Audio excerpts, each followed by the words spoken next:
a very respected company, which I don't deserve, but I try to do my best to live up at least to my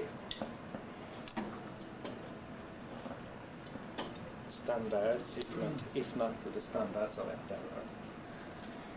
So first of all, let me thank you for the kind invitation.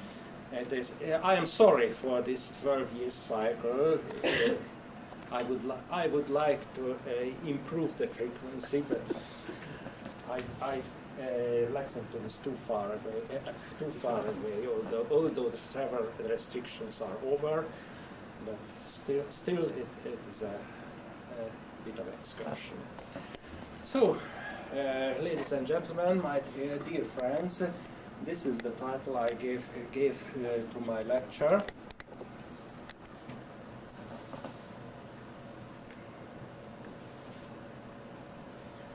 And dehydrocyclization is really the reaction I started with, and I came across other related reactions which involve the skeletal rearrangement of the hydrocarbon feed. And I know Bert has a history as a hobby, so I made some sort of a historical research, not very deep. And it turned out that of all the skeletal rearrangement reactions, a few have been first described by Russian scientists. So skeletal isomerization on platinum by Yuryev and Pavlov, C5 cyclization, the group of Kazansky, Senior, aromatization on platinum catalyst, Kazansky and Plate.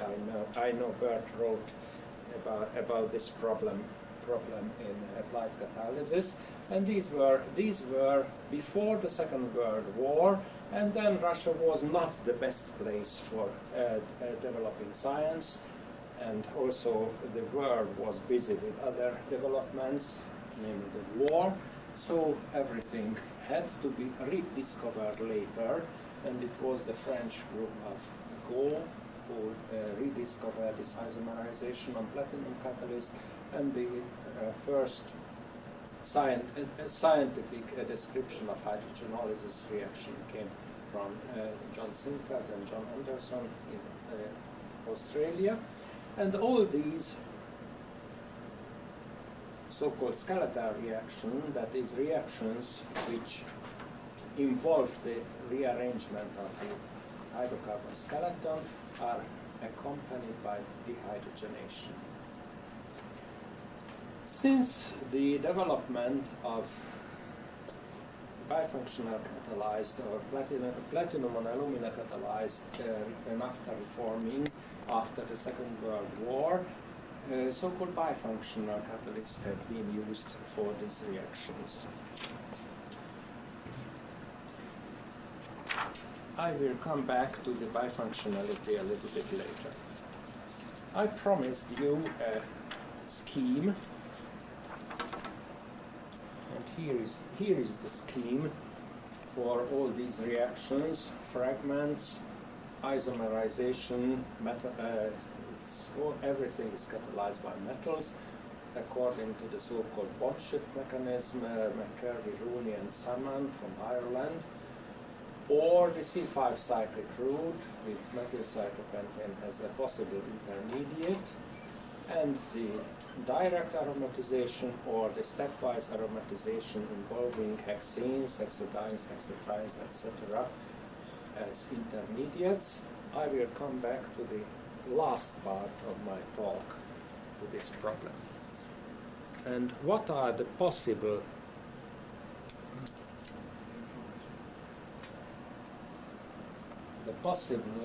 active sites for it? Multiple sites are assumed for fragmentation.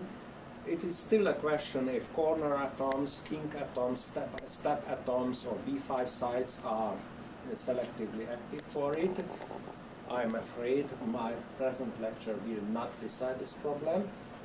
perhaps 2 atom sites for this route and a single atom site for the bond shift route. Certainly single sites are active for the dehydrogenation, and I think I have to accept Sachtler's proposals about the 3 atom sites for aromatization. And I wrote here some additional possibility, metal acid sites which may promote skeletal isomerization, or metal basic site or metal acid site to promote aromatization.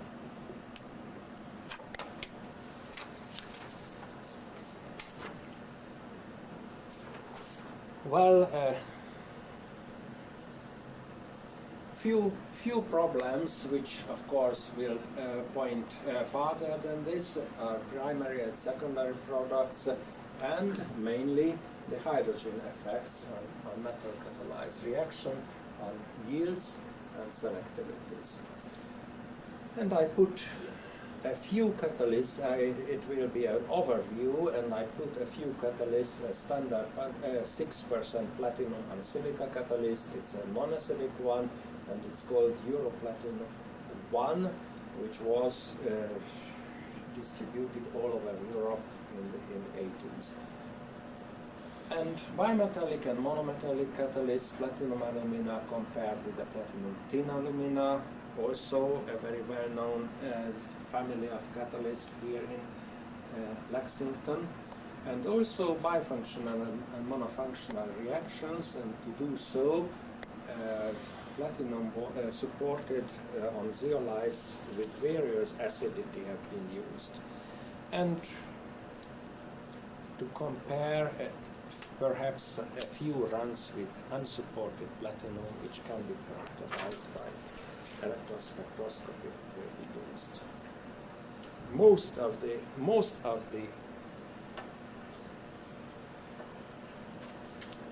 catalysts and several of the studies have already been published not long ago. Last year, the platinum tin has been prepared in France by Charles Kappenstein in Poitiers, and the first has been published last year. Another has been submitted to Journal of Catalysis. I hope I will get a reply from Frank Stone, and some platinum and zeolites have also been included. Got from France, Paris, from the lab of Denis Bartomeuf, and from Sachtler.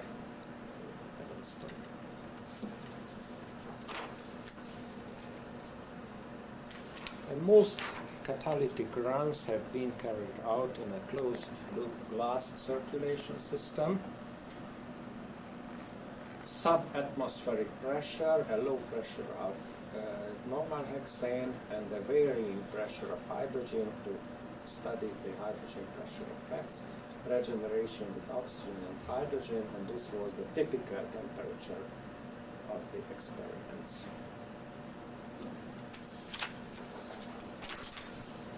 So to put a general scheme, what you will hear here today, I will speak on general hydrogen effects. I will compare the hydrogen effects on the monometallic and bimetallic catalyst, and I will show a few results on these platinum zeolite catalysts, and finally I will discuss the possible active sites. I will show this one for a few times. I am sorry, but it was not I who first described that the several reaction can have a maximum yield as a function of hydrogen pressure. It was Rohrer, Horwitz, and Sinfeld who published it, I think, in Journal of Physical Chemistry or Journal of Chemical Education in the late 60s. But certainly I did, or rather Orr group did a lot to further study this effect and perhaps to offer an explanation for it. So there are maxima as a function of hydrogen pressure, and it was a sort of a red thread through my active life in the last 25 years. And it was Jeff Bond who formulated a very good explanation for this. Left of the maximum, he said, surface hydrogen is sparse. Right of the maximum, the free sides are sparse because most of the sites are occupied by the hydrogen, and there is hardly any sites left for the hydrocarbon reaction. This explanation appeared in Journal of Molecular Catalysis last year. It does not include the explanation for hydrogen effects for processes where dehydrogenation occurs, and we offered an explanation that hydrogen is necessary to prevent excessive deactivation by removing dehydrogenated intermediate or dehydrogenated adsorbed species, which may be a dead end for the reaction, and to keep the active sites free. Well, hydrogen effects have some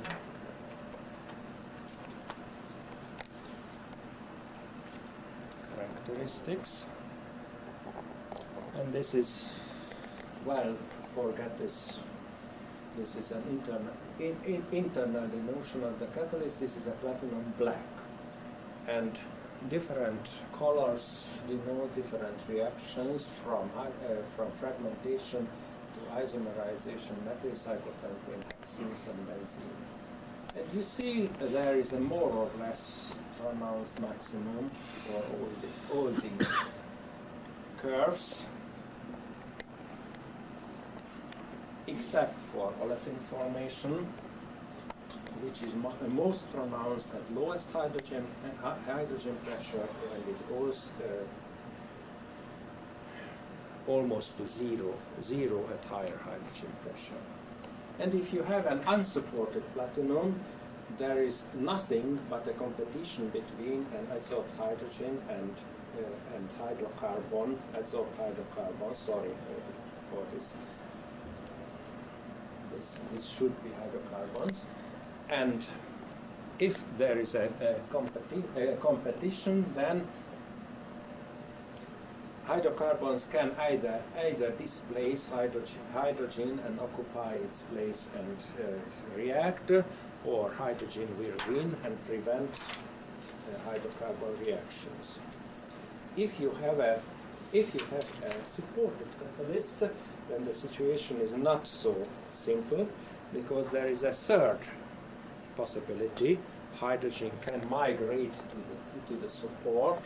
Adsorbed hydrocarbon can just displace and push adsorbed hydrogen to the support by spillover, and that may be the reason why the maximum curves are much broader, not so marked, not so pronounced, because this the spillover and support, the hydrogen interplay between metal and support can somehow smooth down these differences. And that's the reason why the benzene formation has almost no maximum. You can guess some maximum, because these always find their place where the hydrogen coverage is optimum. And you see the dehydrogenation is much more pronounced at the lowest hydrogen pressure, and it falls back. An interesting consequence of hydrogen of these maxima is that the maximum requires optimum hydrogen coverage. And this optimum hydrogen coverage is related to the hydrogen pressure, but it is not equal to the hydrogen pressure. And if you increase the temperature, then at higher temperature you need higher and higher pressure to maintain the same maximum. There are two curves from normal heptane to ethyl cyclopentane and normal heptane to benzene, and these curves belong to higher and higher temperatures as a function of hydrogen pressure. And it has been published in Journal of Catalysis about 10 years ago. Unfortunately, I forgot to put the exact reference on it. I will be happy to give it to you afterwards. For aromatization, there is nothing interesting. You see that the maximum is shifted towards higher hydrogen pressure, and as you expect, higher temperature means higher reaction rates. Okay. For the other reaction, however, the situation is not so simple. You see the maximum rate is shifted towards higher hydrogen pressure as temperature increases, but the left-hand side of the maximum, there are cases where the rates are inversed. So at highest hydrogen pressure, at highest temperature, at this hydrogen pressure, you observe a lowest, or almost the lowest rate than with a lower hydrogen pressure. Why is this? Because this reaction is essentially not a dehydrogenation like this. This needs hydrogen in the active sites, and if you increase the temperature, you can easily reach conditions where the actual hydrogen coverage is so low that at higher temperature the rates are low. And an interesting consequence of this is the so-called inverse Arrhenius plots, which were put forward, in quotation mark, discovered by Somogyi and reported in Journal of Catalysis.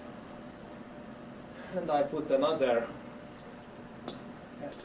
example for isomerization of 3-methylpentane. Again, at lowest temperature you have this maximum, and on the left of the maximum a higher temperature brings about lower rates, and the highest temperature still lowest rate. And you can easily say that if you make an Arrhenius plot at a constant hydrogen pressure, then the Arrhenius plot will be inversed. What we suggest to calculate the activation energy at the maximum, that is, when the rate is 0 order with respect to hydrogen. And what we calculated from this is shown here. If we calculate it at the peak, at the 0 hydrogen order, we get a more or less normal Arrhenius plot, and at constant hydrogen pressure you see that the Arrhenius plot will break, and at another hydrogen pressure it would turn back. Okay, and that's what I told has been summarized in this. This transparency measure energy of activation at 0 hydrogen order.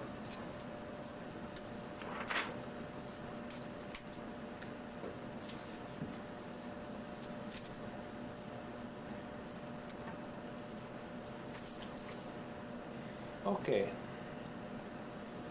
We have come to item 2, the comparison of the platinum aluminum and platinum tin aluminum catalyst.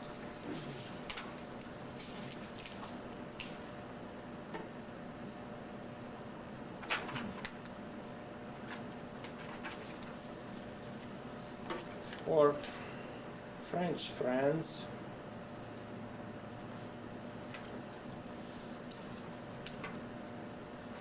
Charles Kappenstein, Maurice Guérin, and so on, developed a method of catalyst preparation where a new precursor for the platinum tin catalyst have been used. And this new precursor was to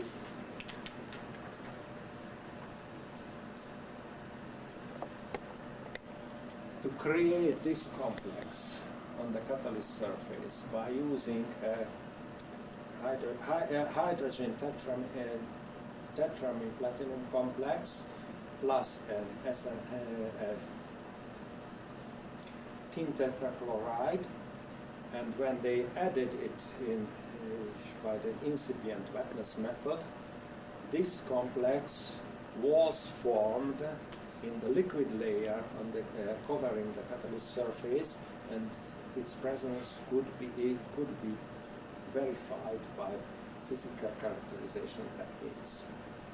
So this was the precursor, and the hope was that using this precursor could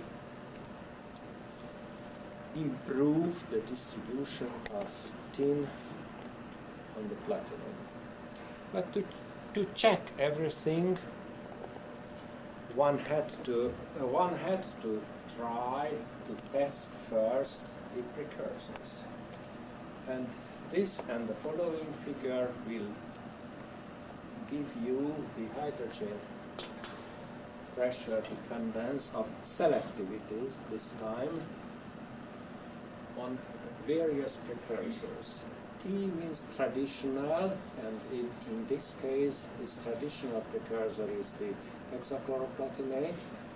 And you see this catalyst with benzene selectivities drop as the hydrogen pressure increases, the dehydrogenation selectivity drops, and you see the isomerization maximum. And if you extrapolate, or if you have enough lesion, you can extrapolate that perhaps the fragmentation selectivity would also drop if you could raise the hydrogen pressure still higher values. This catalyst is certainly a cracking catalyst, so up to 50% cracking fragmentation. I don't think that somebody would buy this catalyst. But using this precursor, the selectivity pattern changes, and what it was with the fragmentation, now the isomer selectivity goes up, almost up to 50%, and isomerization and fragmentation change places, and also the benzene selectivity improved from about 10% to about 20%. But again, the hydrogen pressure dependencies were the same. And now what about the bimetallics? First, the traditional thing, and you can see that the selectivity pattern is almost the same as with the monometallic new precursor, namely up to almost 50% of the isomerization, a lower fragmentation pattern, and a benzene selectivity of about 20%. Isomers and also methyl cyclopentanes are prevailing.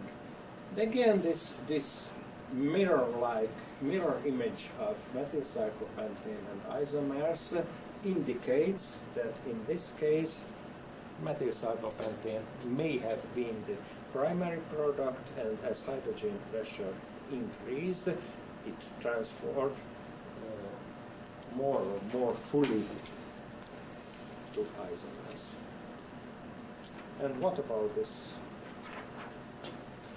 new bimetallic precursor? You see that now the picture has changed, except its dehydrogenation. Benzene stayed around 20% or lower.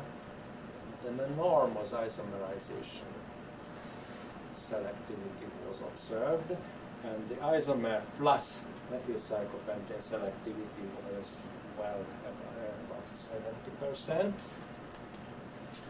and hardly any cracking. So what I wrote here as a remark: such preparation, of course, this is a lab sample and so on, but it may be a good candidate for low aromatization catalyst, that is for a naphtha transformation where the main product is not an aromatic, but an equally or even more valuable isomer.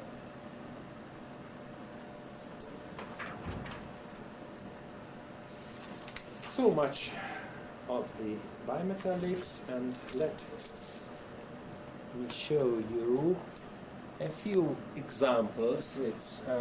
I'm sorry it will not give you a full picture about activity, hydrogen effects on activity and selectivity on these zeolite supported samples.